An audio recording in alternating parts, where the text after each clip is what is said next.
আরজিকর ঘটনার প্রতিবাদ জানিয়ে আজ এসইউসিআই এর 12 ঘন্টার বাংলা বন্ধ সফল করতে সকাল থেকে মালদা শহরের রথবাড়িতে জমায়েত এবং বন্ধের সমর্থনে মিছিল আন্দোলনকারীদের।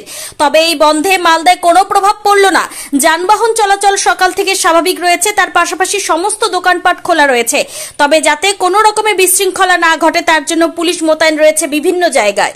সকলেই জানেন যে আরজিকরে যে ভয়ঙ্কর নিপীড়ন ঘটে ডাক্তার ছাত্রীর উপরে, তারপরে তিনি মারা যান, খুন করা হয় তাকে, তার বিরুদ্ধেই রাজ্য জুড়ে ডাক্তাররা আন্দোলন করছিলেন এবং সেই পেশার সঙ্গে যুক্ত, চিকিৎসা পেশার সঙ্গে যুক্ত সকল মানুষ সে আন্দোলনে সামিল ছিলেন। আমরাও স্বতঃস্ফূর্তভাবে সকল নাগরিকদের সমর্থন জানিয়েছিলাম। গত 14 তারিখে মহিলারা আমাদের মালদা জেলাতেও হাজারে হাজারে গভীর রাত্রে তারা 12টার পর থেকে অংশগ্রহণ করে পোস্ট অফিস মোড়ে।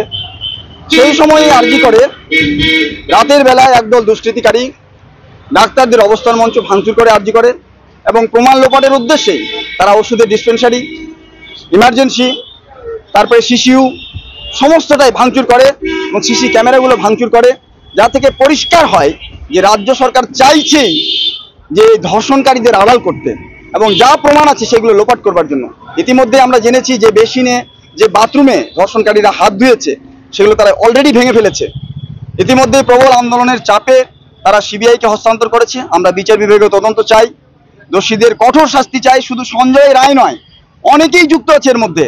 ফলে তাদের শাস্তির দাবিতে এই তাণ্ডবের প্রতিবাদে আজ রাজ্য জুড়ে এসইউসিআই কমিউনিস্ট রাজ্য কমিটি ধর্মঘট ডেকেছে 12 ঘন্টার। আমরা আজ মালদা জেলা জুড়েই এই ধর্মঘটের সমর্থনে সমস্ত জায়গায় পিকেটিং করছি, সভা করছি, জনগণকে এই ধর্মঘটে সামিল হওয়ার আহ্বান জানাচ্ছি। আজ সারাদিন ধরে আমাদের এই কর্মসূচি চলবে। আপনার নাম? আমার নাম গৌতম সরকার, এসইউসিআই কমিউনিস্টের মালদা জেলা সম্পাদক। Bureau report, news for Bengal.